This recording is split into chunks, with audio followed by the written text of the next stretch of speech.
This is the Indigenous Peoples and Investor Stewardship panel, and my name is Jamie Bonham. I am the head of stewardship at NEI Investments. We are a responsible investment company based here in Canada and have been going concern for close to 40 years now. And I have the privilege to be moderating this panel today. And so I did want to start just to acknowledge our gratitude for being able to gather today on the treaty lands of the Mississaugas of the Credit First Nation and the ancestral lands of the Wendat, the Haudenosaunee Confederacy, and the Anishinaabe nations since time immemorial to today. And I want to move quickly to, as quick as possible, to our panelists. Well, actually, it's not true. If that was true, you'd be talking already. I'm going to move quickly, though, to them. And I just wanted to share a reflection first about that land acknowledgement. Maybe think of something as I read that. So, first of all, you'll note the reference to treaty lands. And so for the non-Canadians in the room, not all nations in Canada have signed treaties, but treaty is a big part of the lands we're on today, and some of the earliest treaties would be in this area. Sorry, welcome, sit down, make yourself comfortable. I was lucky enough earlier this year to take in a session from an Indigenous scholar, Janice Makokis, and a treaty knowledge keeper, Jeannie Crowchild, which was about Indigenous perspective on treaty. And for those of us who grew up and schooled in Canada, that's not the perspective that we really heard growing up, right? It's not what we've been schooled in. So I found it to be a very profound experience, and I learned a lot there. I am in no position to recreate all the learning that I got there and speak to that in the depth that it requires, but I did want to share some of what I came out of that with, like a thought that came out of that I think is a good reference for our conversation today. And so specifically that was around the underlying premise of treaty itself, right? And what were they for?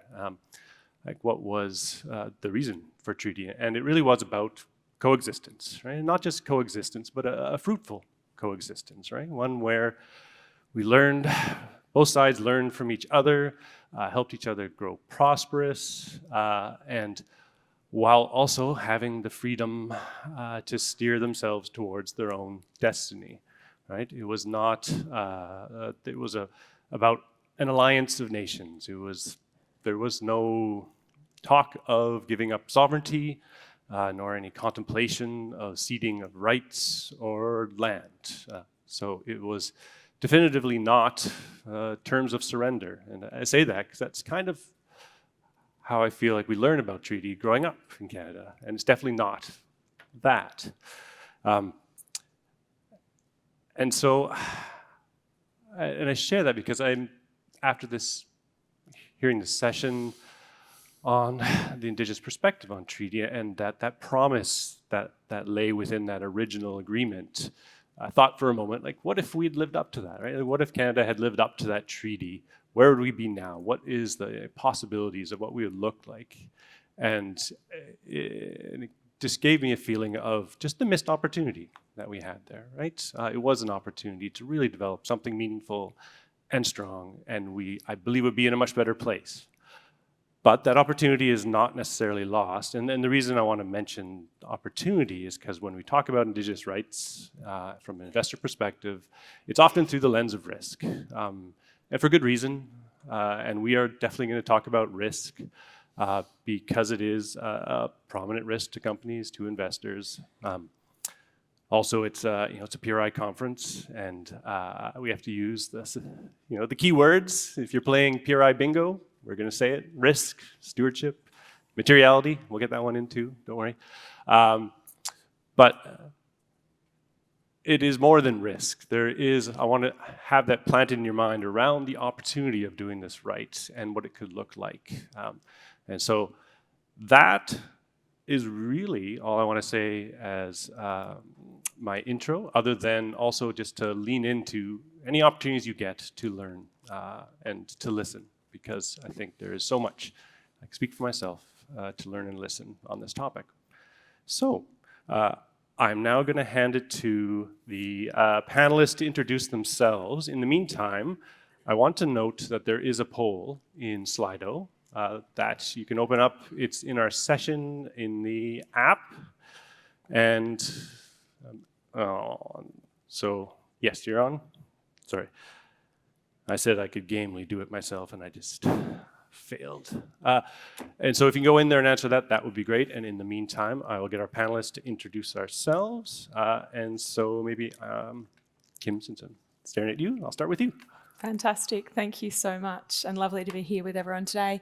In addition to Jamie's comments, I'd like to sort of acknowledge all the First Nations peoples sort of in the room here today, and to elders past and present.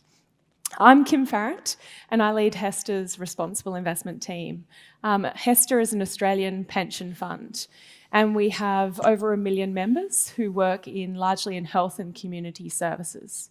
And so many of our members work with First Nations communities, and they understand acutely the need to close the gap for First Nations peoples and Aboriginal and Torres Strait Islanders in Australia, particularly in relation to health, in relation to social outcomes, in relation to financial outcomes. As an investor, we understand that strong and respectful relationships are really key to ensuring strong long-term returns for our members and for companies. Okay, so I guess it's me next. So my name is Edle Merete Omma. I am working as the head of unit of the EU unit of the Sami Council. Sami Council is an NGO representing the civil society of the Sami people in Norway, Sweden, Finland, and part of the Russian Federation. By training, I'm a lawyer, and my specialty is actually oil and gas, but I changed career, and most of my time I spend on human rights issues and Indigenous rights, because they are very close to my heart and important. And I will come back to that later. And I pass the floor to Merle. Still morning. Good morning. Happy to say I wore the appropriate uniform for today. Yeah, my name is Merle Alexander. I am from British Columbia, and I'm also from a beautiful little community on the mid-coast of British Columbia called Kittistu-Haqez. It's where some people might know of the region because they have these extraordinary albino black bears, which environmental NGOs have called spirit bears. And but some just such a incredible, like, actually for the most part very untouched region. So like I'm also a lawyer, so watch out. Well, among other things, I'm I'm general counsel to the BC Assembly First Nations. I'm also, like, of course, a partner at Merle Titerle. I spent the first half of my career working very closely with the Sami, in the UN Convention on Biological Diversity and the World Intellectual Property Organization. So I was like working in the UN at the time that UNDRIP was being developed, that was on my resume, which is why eventually the BC Assembly First Nations asked me to help them co-develop the British Columbia's UNDRIP legislation, UN Declaration of Indigenous People, help develop their legislation. And of course, I was very involved in the federal legislation too, like from a provincial perspective. So, actually, pretend I said this at the very starting. The most important, role that I will take on at the appropriate time is that I am also a hereditary chief I have a hereditary chief's title from my own community, and that name is Lachachnitz. Probably won't be able to pronounce that. I rarely do it myself. But it's so I have, when I hold a potlatch, then I'll take on my chiefmanship. it's a really it's important because I think the most important part of like UNDRIP implementation is the self-determination component. So my career of like being a lawyer for the last whatever 20 something years, I'm also like at the same time that like Canadian law is trying to consider how do we uplift Indigenous legal orders. That's like the most important part of Indigenous law right now in Canada. It's also part of my career. So in a way, like where Canada is also where I am. In a state of infancy and ignorance about how do I uplift this body of Tsimshian and Heiltsuk legal orders, and that'll shape like I guess the second half of my career.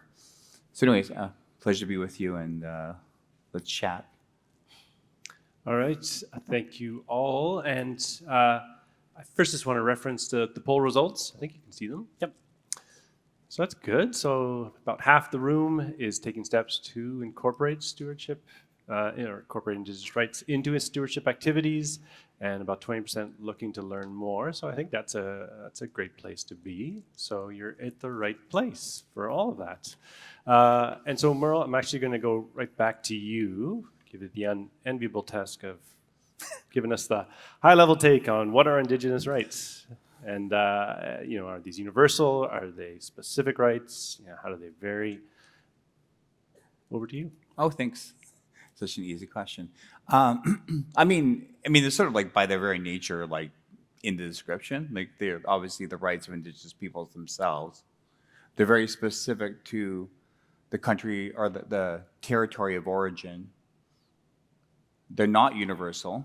I mean, I think there are universal aspects in the sense that there obviously is international customary law that is like captured in UNDRIP, but like I don't think I would not say that they are universal in nature. So what I mean by that is like you can't take a pan-Indigenous perspective or approach to how you engage with Indigenous peoples. Like you can't take like the rights of of a group in Venezuela and then apply them similarly to as you do in Australia or Canada, Northern Canada. You have to exercise some due diligence, which is probably like obvious, hopefully. Hopefully to any investor you like I think that you need to exercise due diligence in informing yourself about like the jurisdiction that you're going to do business in. So obviously like there's also a complete different legal relationships in every single country. Like in Canada, for instance, of course, Aboriginal rights, I use like that term because that's the wording of the Constitution. Aboriginal rights are affirmed and uplifted like through Section 35 of the Constitution. So we have constitutional rights, and I think like through common law or civil law, that has been the case in many other countries. Mostly to say like that you need to like exercise some due diligence in understanding like what is the jurisdictional understanding of within the country that you do business in. So hopefully it's a case, but I mean, it sounds like a very lawyerly answer, but as I hear myself, but I mean, I think like it's, you have to like, it's very specific to the territory, like, and you have to take what's called in the international context, a distinctions-based approach, which is that you need to like apply the rights within the jurisdiction that they originate. Anyway, hopefully that's helpful. No, that is very helpful, and that part about being very specific to where they are exercised. Ellie Moretti, I might hand it to you to speak about maybe that link to region and to land. Yeah. If we go into and see what the legal definition in international law is of Indigenous people, we talk about self-determination, self-identification, historical continuity pre-colonial, strong link to the land, a distinct social and economic and political system, and the final one is non-dominant group of the society. But I mean, those are only terms, right? It's only words. The question is, what does it mean in reality for people like me and Merle and for our sisters and brothers around the globe? I'm born and raised in a reindeer herding family in Sweden and Norway. And we still continue that way of life. And at the same time, I'm doing stuff like this, traveling around the world and talk about these issues. And I think that reflects the key of the relationship that I have to my land. I'm here to educate, to tell you about why it matters. And I also see that reflected in my family. I see my brother and my grandmother, the deep and intrinsic connection they have to our ancestral land. It's about the relationship. It defines my identity, who I am, my culture, my well-being, and the relationship between me and the land. It's reciprocal, and this is such a hard word to pronounce in English. Reciprocity. Yeah, you have Reciprocal? it, right? The nature provide resources for us, food, water, and other resources. But in return, and I think this is the key question, the Sami or the indigenous person have a duty to care for the land, maintaining the ecological balance. And in that, it also lies an understanding that the land has a value beyond the economic output. It's not all about the money. And I think that also ties to the third component when we talk about why the land matters, is that humans are part of nature. We're not above it, we're not there to control it. And this worldview promotes modesty, take only what you need, and respect other forms of life. But when I come to sessions like this, I often, and I also heard that in your introductory remarks, I'm sorry, Jamie, but I'm being reduced to a social risk for economic development. Think about that. We're a risk for economic development. Well, the only thing that we're actually trying to do is to protect the fundament for economic development, namely the nature. And that system, when two systems crashes, it creates tension, conflicts. And at a certain point, it also creates a very hostile environment, you know. And in the Nordic context, we try to see how we can deal with this situation that we find ourselves in. We have tried the political engagement route. Not very successful, I would argue. We've tried, as Merle said, we've been at international level, tried to negotiate different legal agreements and treaties. But then, of course, we come to the phase where they are to be implemented. Not very successful, unfortunately. We end up in legal disputes most of the time. And it's draining both resources and energy, and that's why we're trying this new avenue for the Sami people. We're going to talk to the investors. We're going to see how you can help us drive actions on companies, how we together can create change. Because I think it's quite obvious that we need change. We just have to open a newspaper to see the reason for the need of change. So I think I stopped there. Yeah. Thank you very much. And I want to pick up on the reference around international aspects of this, and in particular around UNDRIP and the Declaration of the Rights of Indigenous Peoples. And if maybe you could spend just a bit of time on that, because I think most people will be familiar with that, and so maybe just to speak to the relevance of that for the conversation, or whether it's relevant at all. Maybe Merle, I'll let you go.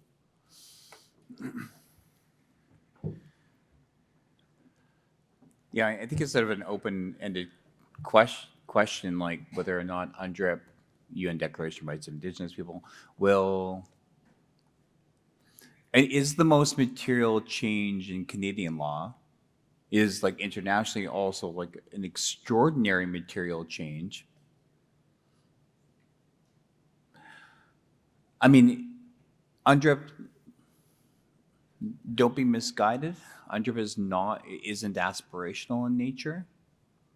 It is the consolidation of already existing binding international human rights, customary law. So whatever your advisors, if your advisor is telling you that if it's not binding or it's soft law, that's incorrect. In Canada, like we've sort of gone through some pretty extraordinary like steps. We're also completely in threat of reversing those steps right now. We're like a 1 step forward, 2 steps back scenario. So in British Columbia, I'm like privileged to live in the only jurisdiction in the world that has provincial and federal UNDRIP legislation, implementation legislation.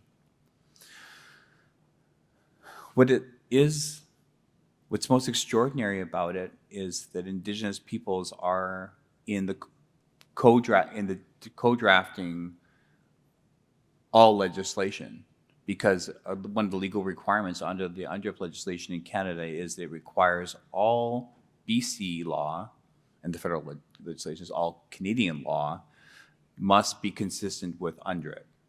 So every new piece of legislation, in theory, has to be like vetted, and there's a participatory role. That's extraordinary. Like that's going to change the way democracy occurs, not just for Indigenous peoples who are right holders, but also for stakeholders. The opportunity to be included, to hear your voice like heard in developing legislation is actually a democratic principle it's almost like, I mean, we're like changing and shaping the way that laws are developed. That's like the most like extraordinary opportunity I think about about UNDRIP is it has like possibility and the vulnerability of like completely changing the way that all laws in every single country are developed. Of course, that's a very privileged position to be in Canada. It's also completely vulnerable. In fact, in British Columbia right now, the Conservative Party has like made it part of their political mandate to repeal the UNDRIP legislation. So that vulnerability of that greatness like is in jeopardy. In truth, regardless of whether or not the legislation exists, because it is binding international customary law, like the statute's enabling, but it doesn't create rights. It's affirmative in nature. Like it doesn't create new rights, to say it a different way. So I think like the relevance of UNDRIP in the next like 20 to 30 years throughout the world, I think will probably continue to be one of the most material international and domestic like changes in law. Of course, like anything that occurs, like governments are resistant to change. Humans are resistant to change. So, I mean, we'll take steps forward, we'll take steps back, but I do think that it is an incredible, we are in an incredible like time, like I think where we could see really significant change, particularly in the application of how UNDRIP is implemented. Great. So I'm hearing very significant, but obviously as significant is actually living up to what's within UNDRIP. Ellie Moretti, did you want to add anything on that? No, I totally agree with what Merle said, and certainly this point that UNDRIP is is actually just reflecting what's already out there. It's not creating any new rights. And I often meet this question, well, it's soft law, it isn't legally binding. And I thank you, Merle, for clarifying the status of UNDRIP. That's great. And if I can maybe dive into a little bit of UNDRIP itself, which is, I think, the piece that when we talk to companies and corporates probably gets stuck in their throat a bit, is the free, prior, and informed consent. And Merle, maybe I'll pass it to you because I've heard you speak about this in a way to understand what this means from an Indigenous perspective that I think is useful if you want to tap into that a bit. Sure. Seems like I'm talking. Oh, well, here we are. It's okay, I'll ignore you after this. Okay, good. Yeah, please ignore me after this important question. You know, within UNDRIP, the most the gravitational pull is towards what does free, prior, informed consent mean? And what is interesting about it is that I think people apply they apply what's the worst. I guess it's weird because I think people have what is the worst case scenario for implementing UNDRIP, which is it a veto right? I think people think what would we do with that power? What's the worst case scenario? And the truth is immediately I think consent isn't a veto. In fact, definitionally they're opposites to each other. Consent is about agreement. Veto is about overriding rights. So even by pure definition, they are not. In fact, my the regional chief of British Columbia, when we adopted the legislation in British Columbia, literally just said that on the legislative floor. It's consent is not a veto right. It's about a process of mutual consent. Like any consent in any contract, it has to be negotiated. It needs to be defined. It's not some mystical unicorn, impossible to define. It can be defined in contract. It can be negotiated. It also needs to be negotiated pursuant to the applicable Indigenous legal orders. What does that mean? I mean, I think, that's the party opposite you that needs to sort of explain to you what their law mean. What does consent mean to them? Because anyone can ask for consent. The immediate next question is what does that mean to you? Which of course, I think any party would normally have. I think one of the other important parts of consent is that you need to understand, like any contract or like any right, it also is continuous. So you can lose consent. If somebody breaches the contract, you can terminate the contract. Similarly with the consent that Indigenous peoples have, it's pursuant to their own laws or pursuant to whatever conditions in whatever context, be it an environmental assessment, be it a water rights issue, be it a wildlife and habitat related issue, whatever those conditions to the consent, if you breach it, then you lose consent. In truth, that's it's not mind-boggling to think that you can breach a contract and then lose the contract's breached. That's so is to the case with Indigenous people's consent. So it's continuing and it has to be maintained. And the real value of consent as it's defined in whatever that legal relationship is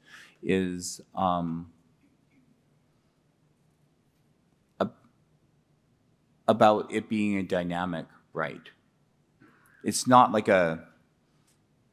it's not static, which isn't really a complicated concept. Rights are dynamic in whatever context. So with two is the most important part, which is consent. I think the work that we've been doing in British Columbia has allowed us to ask those questions about what does that mean to you? And so far, we've actually been very successful in defining that consent in agreements in a whole variety of contexts, including for if we negotiate, I think the first FPIC based gold gold agreement with New Gold. The wood fiber LNG project is also has a consent-based agreement to it. Similarly, natural gas pipelines have consent-based agreements to them, so it's definable. I think what I mostly want to say is that it's to demystify the worry about it. It can be defined and it can be negotiated. I think that's one of the most important things to leave with you with is that FPIC can be defined and made dynamic through legal arrangements. So. Thanks. I think that's a super helpful grounding and gets back to this conversation around this can be done. There is opportunity here, and as you say, there's a clear way to do it. And so maybe I'll turn to a conversation about what happens when that's not followed and the possibility of companies in our portfolios impacting and infringing on Indigenous rights. And there is, and risk involved. But to think of this from that double materiality lens, right? This is also, it is about the risk to the companies of not doing this well and the risk to our portfolio.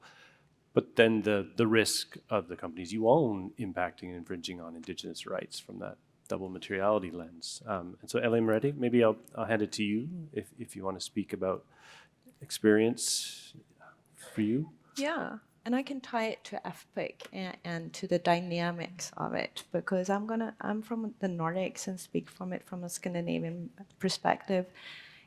And in that context, FPIC has become this worrisome concept that will stop everything. And so it has been reduced to the right to consultations, to right to have a conversation, which should be a basic human rights actually, but that's where we're at the moment. From a political level. But that has also, that understanding of the concept and the understanding of Sami people's right, Indigenous people's right in the Nordic context has also resulted in some legal disputes. And the one that I want to talk about is the Fosen case. It's a case about one of the largest renewable energy projects in the northern parts of Europe. Wind turbines, I think it's around 200 wind turbines placed on pasture land of a reindeer herding community. The legal dispute took over 20 years, where the Samis always resisted and tried to have a conversation both with the authorities but also with the company, which in this case was a state-owned company. So they tried to have these consultations, this dialogue about how to do this, and wrote several reports on it. But it ended up, of course, in the legal system where the company and the Norwegian state actually lost in the Supreme Court. And the Supreme Court stated that the renewable turbine project in Fosen was a violation of Article 27 of the International Covenant on Civil and Political Rights, which is legally binding in Norway. But what's interesting about that case is that the Supreme Court actually pinpointed, well, you didn't recognize the Sami's right to be at the table, to make adjustments in the project. So you have violated their human rights. But it becomes even more interesting because the Norwegian state decided to say, well, we're going to battle the Supreme Court result on this. And it took almost 2 years, where the Norwegian state just resisted to do anything because they questioned whether it actually was a human rights violation. That's quite astonishing by a country that is claiming to be a world champion of human rights. But just think about it and relate back to the FBIC discussion about dynamics, respect for each other, and how it became a missed opportunity for building a stronger relationship and building prosperity for both parts in this particular case. And the change didn't come until the young Sami people went to the street, starting demonstrating and just asking the Norwegian state to respect human rights. And I think that's it's heartbreaking to see that, but also it pinpoints the need for someone to actually be a watchdog also for the government sector. Great. And so I am going to turn to Kim. You thought you weren't going to have to talk. And just to tell us from your perspective what you're seeing around these issues. Are they isolated? Are they kept to just certain sectors and that's it? And is the scope of it actually larger? Thanks. And maybe to your comments before, Ella, as well, I'm conscious I'm going to give some examples maybe of where we've seen these risks play out in an Australian environment. But at the same time, and maybe we can talk to it later, I did just want to talk to as well, like these are valuable processes of consultation and ends in their own right, far beyond sort of the companies just thinking about the risks. And perhaps later we can talk to sort of, I think, the enormous value we've felt from the benefits from being able to engage with First Nations stakeholders, both in relation to particular projects as well as in relation to sort of helping inform our thinking about advocacy and what can help build sort of those stronger relationships over time. But perhaps sort of starting with an example that I think many people in this room would be familiar with, and that is in relation to Rio Tinto and Juukan Gorge. And essentially, back in May of 2020, Rio Tinto's actions result in the destruction of Juukan Gorge and cultural heritage there. And I suppose in terms of, obviously that was a significant tragedy, but sort of bringing it back to sort of the company, I think it's worthwhile noting that, like, very, I think, sort of relevantly and sort of importantly, this had significant implications for the company. And just sort of in terms of an example of sort of some of those implications, obviously there needed to be an internal review, but later there was also a federal Senate inquiry into the disaster. Board and management time and resources obviously needed to be appropriately sort of taken up in being able to respond to those processes. And there was significant change over in board and management personnel and reputational damage associated with that. But I think sort of more importantly, really sort of the relationships and the trust, any relationships and trust that have been built with First Nations stakeholders over a period of time sort of at that point were destroyed. Like that those relationships were set back many, many years, and that is going to take a very long time to be rebuilt. But to your comment, I think we've seen these issues not just be limited to resources companies. So a couple of other examples, Woolworths, who is one of our significant sort of supermarkets, also owns sort of alcohol chains. And Darwin has a significant First Nations or Aboriginal and Torres Strait Islander peoples population. And there was a failure to consult with those communities, particularly around the location of that new, I suppose, shop would have been. In particular, its location close to dry, non-alcohol sort of communities.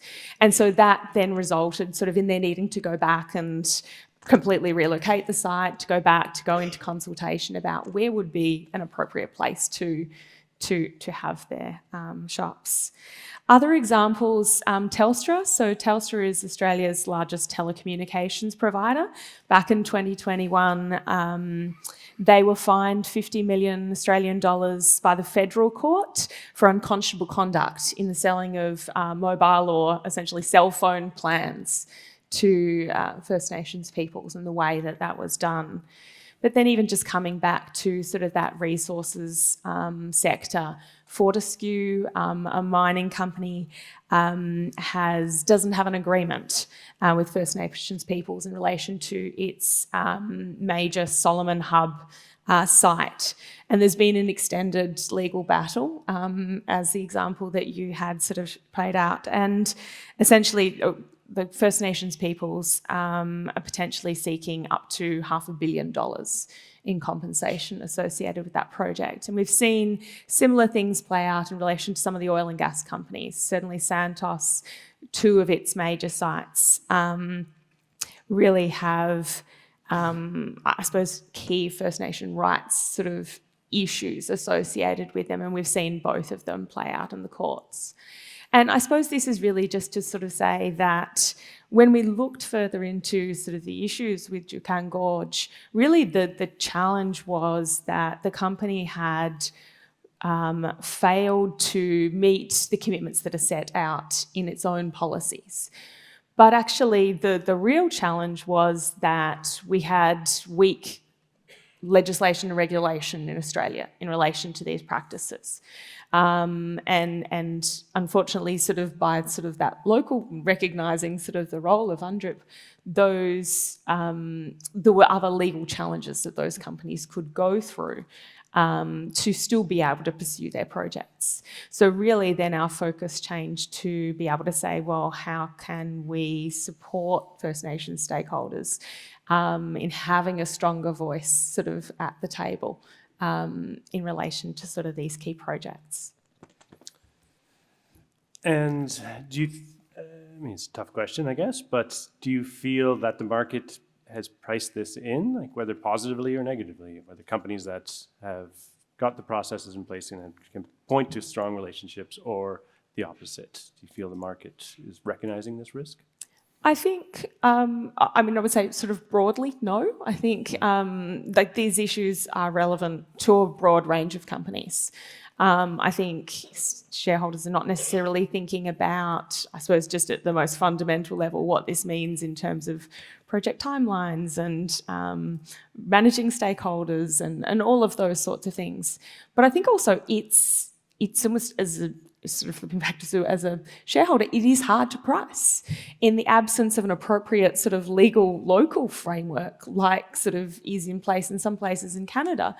It is hard to price that risk. And I think that greater certainty is really what is required for a whole range of stakeholders.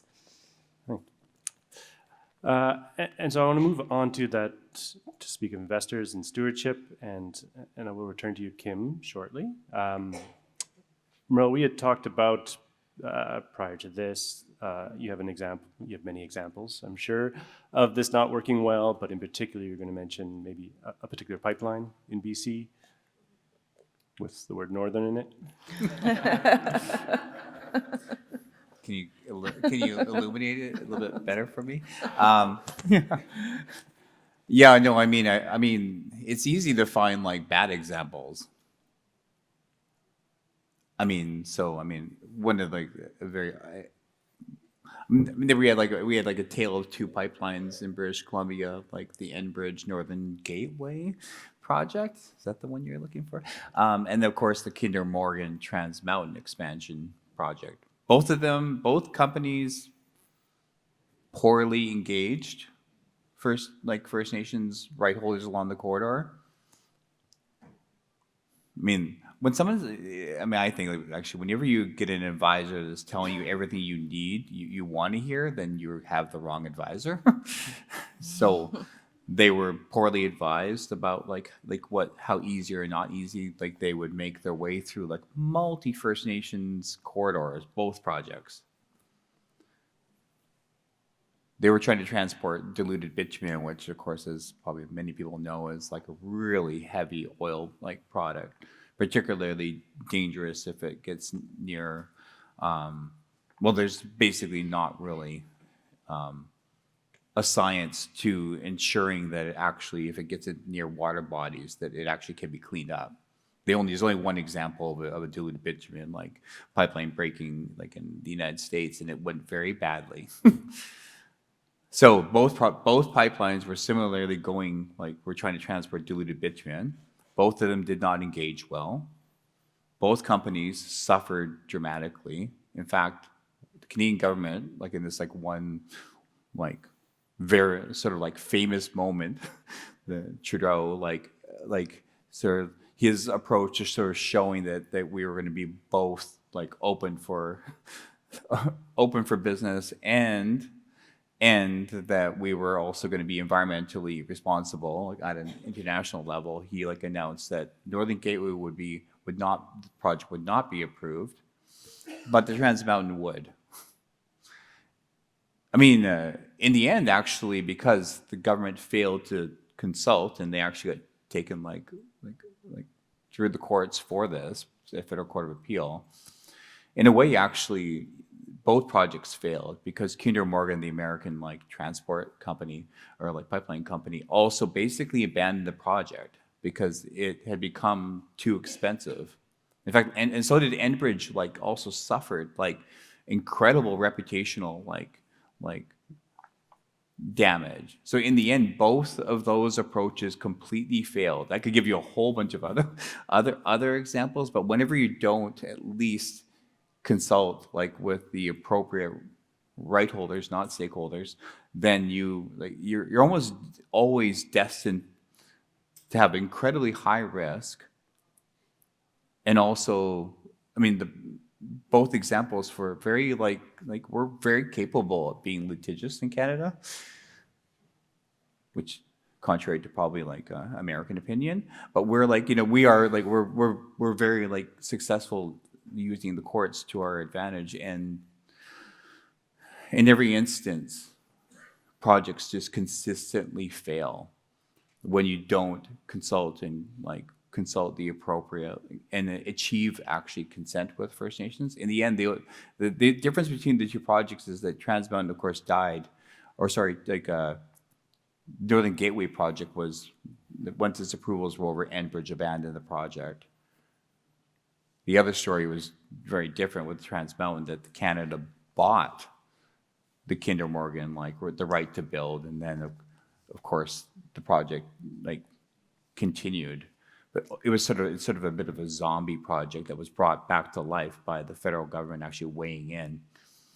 In the end, that risk component probably has a real financial component to it, in the sense that the project was originally like priced at being like a $5.2 billion or $5.4 billion project. Now, I like just flagrantly like threw a number out there at the starting, and it's strange how correct it ended up being. Now the project's probably worth about now so far the costs are somewhere around between 20 to 25 billion. Part of, and a big part of that actually is the fact that they have to address the certainty costs, and the costs rise by the environmental risk, the unspoken to like relationships that they need to have with like First Nations along the corridor. It's not completely driven by that because of course no one ever prices a project correctly, but I mean the numbers were off the charts, and part of that is like the risk that was never assessed. And of course there's a real cost to borrowing that money. So no, that's great. And for some context on the Northern Gateway. So prior to that being canceled, we had at NEI we had filed a resolution actually asking the company to consider an FPIC policy, right? To think about free, prior, informed consent, and it went as far as us meeting with the entire board of Enbridge, and I only mention this just because I do think it has changed, but at that time, looking around the room, they could not comprehend what was happening, I guess, in the sense they said, we have our permits, so we're good to go. I'm not sure what you're worried about. And we just couldn't see eye to eye on that. To say, I just don't think you realize the challenges you face on this. And we in the end we were right. Yay! But I think the company has learned from it, and I do think the industry has learned from it to some degree. Right? I don't think you'd see that same level of ignorance now. Whether they're living up to what they need to live up to is obviously something else, but there has been some shift there. But Kim, I want to talk some super interested to hear you have what I'd love to call a wrap, but it's a reconciliation action plan. There'll be no wrapping up here. I was hoping you could tell us about that, say how that influences your stewardship activities, and then if you can also weave in there how Indigenous perspectives were worked into the reconciliation action plan.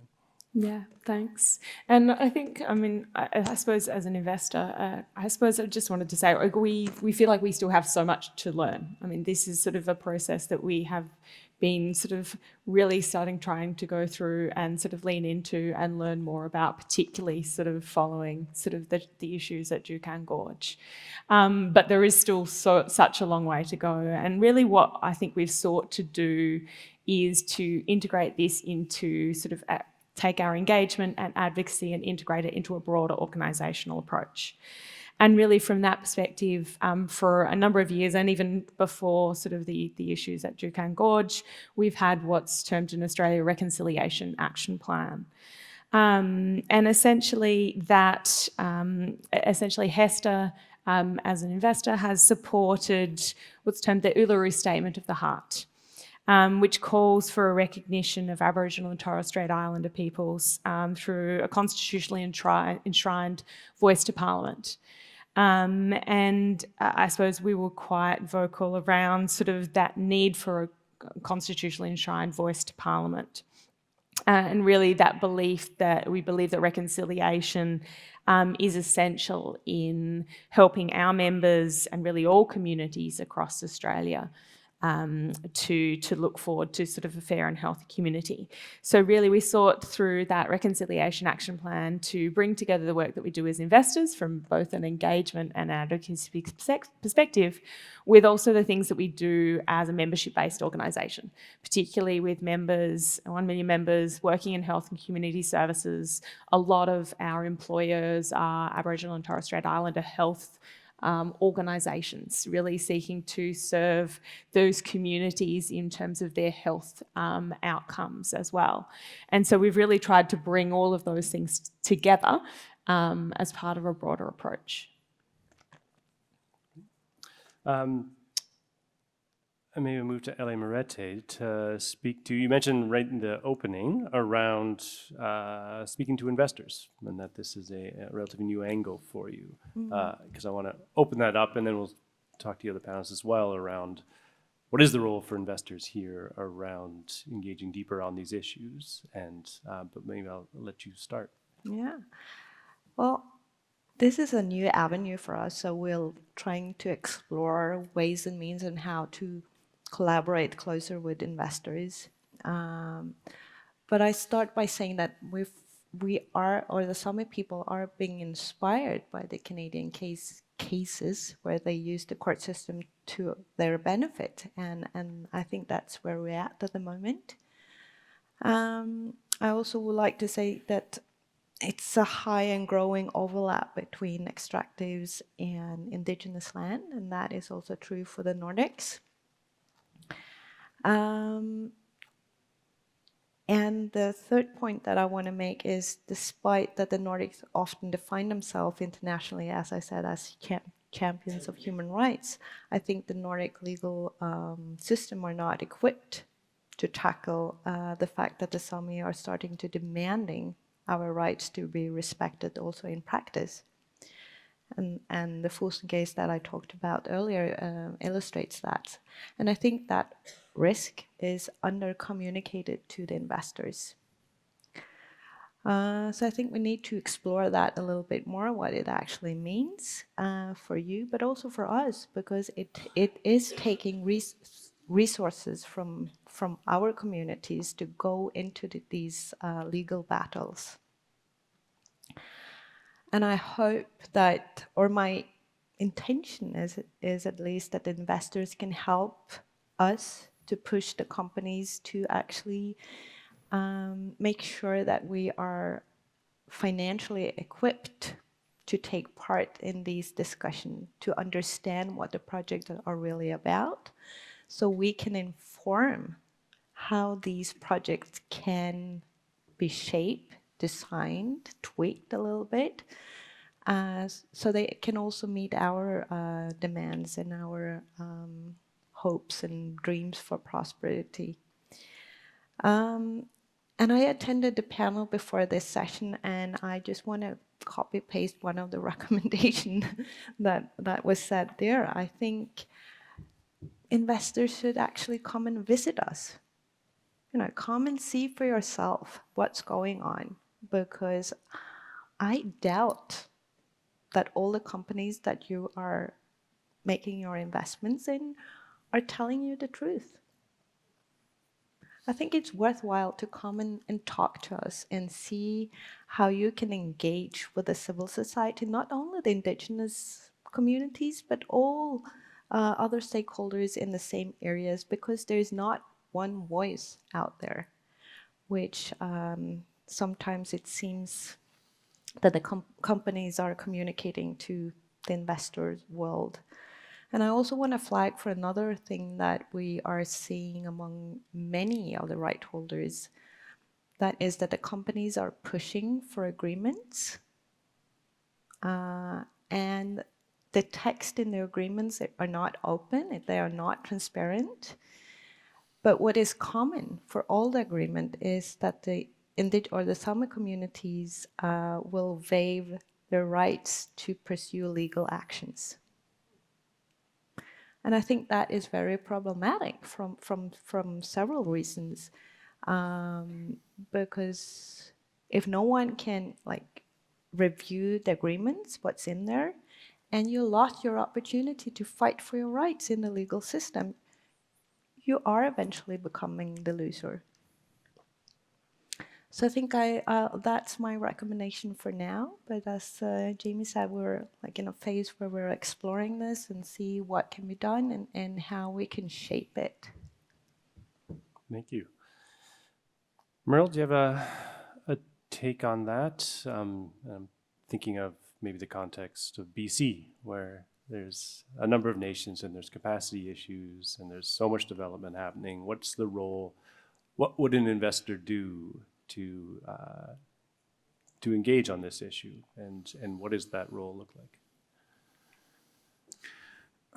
Yeah, I think Merle touched on this requirement for capacity. You can't make an informed decision if you don't have the capacity to assess the project. So there's a really in every instance, I think, where that type of capacity funding isn't provided, you can't expect yourself to rely on that decision. I mean that's all part of that. You could sort of break down free, prior, informed consent into those components, but ultimately you need to have the capacity to actually make an informed decision, which requires probably some, whatever the project is, whatever it is, you need to understand the industry, you need to do baseline studies, you need to apply Indigenous knowledge to whatever the site is, you need to know what are the applicable Indigenous legal orders that apply. But all of that requires a degree of funding. So I think as an investor, you need to ask yourself, has that investment occurred at the community level? And then if it hasn't been, then you need to know that then there's a risk. I don't know that it can be quantified so easily, but you need to know that if the group isn't being informed, it's sort of being forced upon them. You need to also, I think lots of investment, a financial institution is starting to develop their own FPIC principles or their own policies, and they're starting to ask the questions.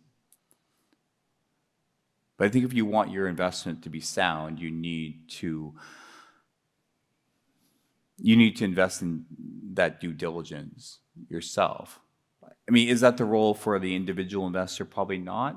But I think that you need to be asking whether or not like there are that capacity is being uplifted. Like in Canada, I think actually on the whole, Canadian or proponents are just getting delegated that responsibility themselves, like openly or not.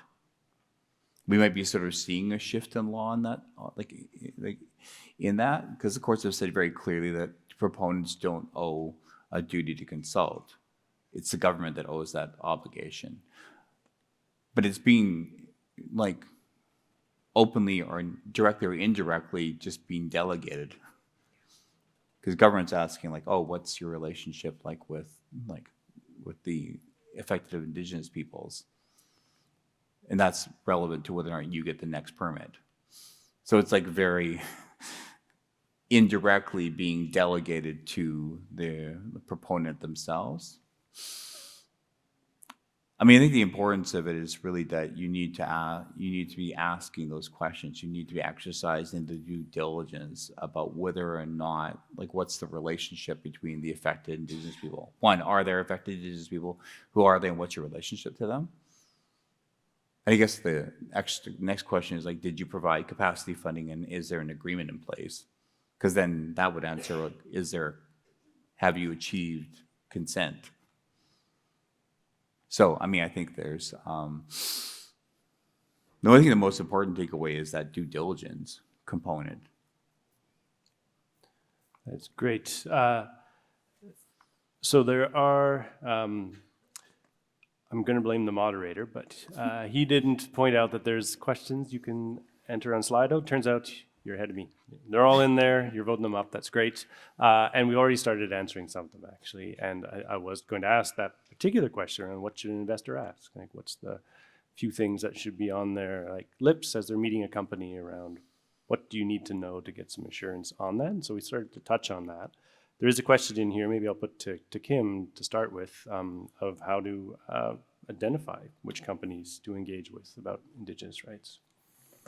Yeah, I think, I mean, certainly following Juukan Gorge, we did a lot of deep engagement with the whole of the mining sector. So we picked 20 companies that really had all of these risks and said, well, this is a risk that you all face because the regulation here is not strong enough.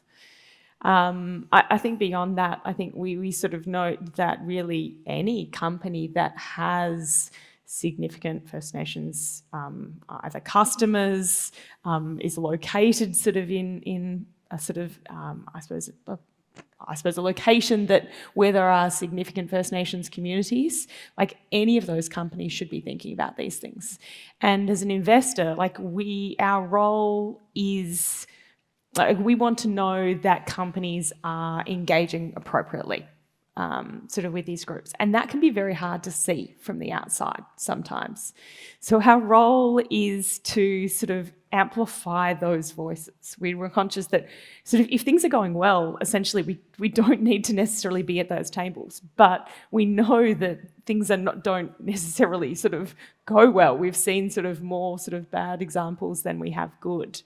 And so there we found it really helpful to be able to sort of either engage with First Nations peoples, particular traditional owners in relation to projects. It's really helped to inform the questions that we can ask of particular companies in relation to projects, in terms of having relationships with peak bodies have helped to inform a lot of our advocacy positions. So there's a range of things, you can be doing. That's great. And would you add anything to the list of questions that you would ask a company? We've touched on some of them. What would you lead with, I guess, going into these conversations? I think to your comment before, Merle, I think the starting point is really what is the engagement that you have had with the traditional rights holders? What has been their response? And I think that is something that Rio Tinto has done quite well, sort of in the response. Like they started publishing verbatim responses. So it's not like there is always going to be that idea that companies will might try to filter that in some way. But to the extent you can get to what has been that response, Do you have an agreement? Sort of what is the nature of that agreement? What are the clauses in that agreement, and getting that from First Nation stakeholders? I know we've seen in the local market sort of like non-disclosure agreements and things like that, those particular clauses that maybe undermine some of those broader rights. So asking about some of those specifics. That's great. Is there anything else people want to add? I've got a whole bunch of good questions here. And so maybe I will start. Let's go with, this is an interesting one. Sometimes, and maybe this is maybe specific to Merle actually, is to get your take on it. Sometimes hereditary chiefs and elected chiefs, I think we can think of an example, don't necessarily agree. How should we approach FPIC in those situations? Well, sometimes I don't agree with myself, so might. Actually, I was asked this something. And sorry, maybe I'll just like the context for the group. Yeah. Familiar with that. So yeah, in Canada, there's in a democratic, like sort of almost municipal style of like of government was imposed upon like in First Nations. So there's just going to show you how antiquated it is. The Indian Act has like basically an electoral process where chiefs and council are elected, and then, but of course there was a pre-existing governance process. So you have this conflict between elected chiefs and hereditary chiefs. Nations are like on a spectrum of like where they are in terms of reconciling that themselves. One of the smartest things that I ever saw that was like required by a mining company was they actually required both the hereditary chiefs and the elected chief to sign an agreement. So I think that's actually probably like, intuitively is like the answer. You like do the due diligence, understand that there actually are more than just the who says they're the representative entity. And if you make it a requirement that both the hereditary and like the elected leadership should sign the agreement for you to feel you have certainty, I think then you achieve that. That was actually one of this, like, I think it was it actually was like an Australian mining company that actually could see that uncertainty and then wanted to address it. It's interesting though, because Fortescue is actually just made a very, very significant, attained really large mineral tenures in British Columbia in the heart of like over like 18 different First Nations territories. So it'll be interesting to see how they navigate that issue. An earthquake over there? Is that what? I have that power. No, thanks, and that's super helpful. So I have a question here around there's a trend towards including Indigenous peoples as equity partners in major infrastructure projects in Canada. What are some things investors can look for to evaluate the pros and cons of these deals for Indigenous peoples and ensure that they are sure these deals are not designed to buy off FPIC? Interesting question. For me? I'll leave that for anyone who wants to. Ellie, were they? We're not at that stage in Europe yet. Yeah. So. Well, neither are we in truth. But I know there is not actually a criteria to determine whether or not that equity like stake is appropriate or whether or not, like right now, there's no international or domestic standard. I mean, I think all that, and then from an investor's perspective, you at least need. I feel like I'm repeating of course I am repeating stuff, but I mean, I think that there's a diligence component to it. So of course, like right now, one of the largest equity opportunities has been potential sale of that project that I was talking about for Trans Mountain to Indigenous peoples. Is it a good deal? I guess maybe that you guys are probably better suited to assess that. It will probably require securitized funding from the government to happen. So that tells me that there's a risk that needs to be like like a collateral is being used in it. So maybe it's not such a great deal. But I think it's a matter of diligence. I think like actually a really interesting component, using that as an example, is who's not at the table. So if an equity opportunity is being provided to, like, say, a project that affects, say, let's just random number, 50 First Nations, why are there only 25 at the table? And then what's the risk if you do you sell that percentage, like, you sell the project to the 25, like what about the the unrepresented?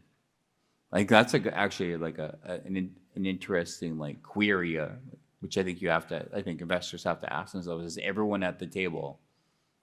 And if not, what's the risk? Because for a project, especially if a project like, say, like a pipeline, that has like 100 years life to it, that's a pretty high like risk for if you're missing half the affected Indigenous people at the table. So that trend towards equity may not be equitable. So I think that's an interesting component of that. That's great. Unless anyone else wants to add on top of that, I might move us to, I'm looking at the big red clock, our final statements here, and just put it to the panel. Any last takeaways or recommendations for investors, possibly resources that you'd recommend, or just final thoughts to leave everyone with? And Kim, can I start with you? Maybe just into your comment in terms of resources. I know something we've been involved with in the local market is the Titerle business and investor sort of guides, and they've been developed through sort of native title sort of council and with business and investors. So coming together to I suppose develop up guides on what best practice engagement around sort of cultural heritage looks like in Australia. So that's, I think, sort of an interesting resource that we've gained a lot through sort of participating in the development of. It's helped us sort of form some really valuable relationships that have helped in other parts of our engagement.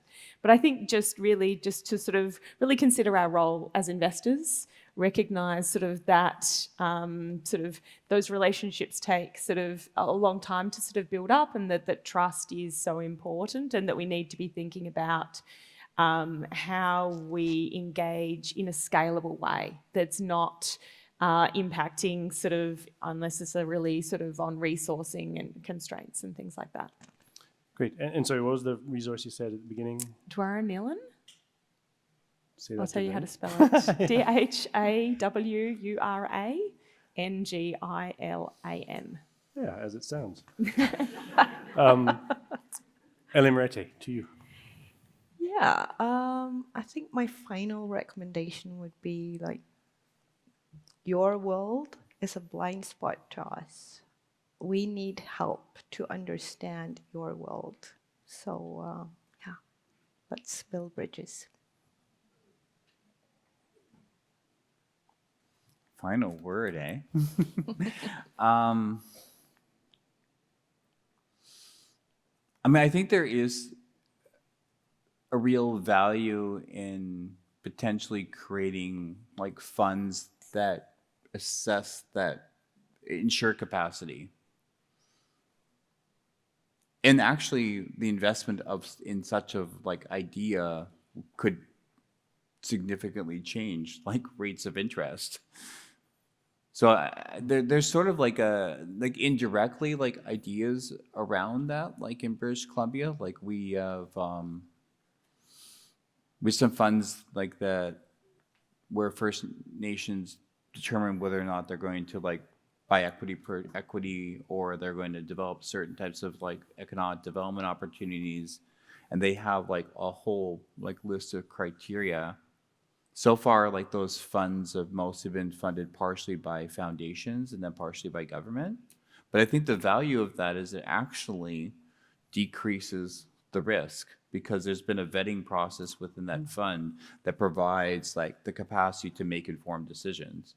So, I mean, I guess it's not really a recommendation. I just think that it's more like I think that might too be one of the many like tools in the toolbox that investors and foundations and so on can that's like something you can do to change like the way that informed component is achieved in FPIC.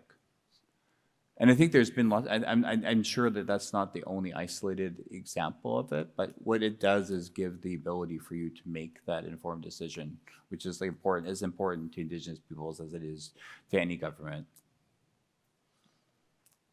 Great, thank you. And I'll wrap up in a second. I'm realizing I'm staring at Bob Walker in the front row here, who works at the Initiative for Responsible Mining Assurance, of which I'm on the board. And I just want to flag that as a resource. In particular, if you look within the various chapters, there's one around Indigenous engagement, and you can see what the expectations in there are around consent, free, prior, informed consent as one way of looking at questions that could be asked, as well as just a nod to IRMA as something you could be talking to mining companies about, of whether they're following that. And so that is it. I have no other insights to provide because they all came from the panel. So I want you all join me in thanking them for providing that knowledge.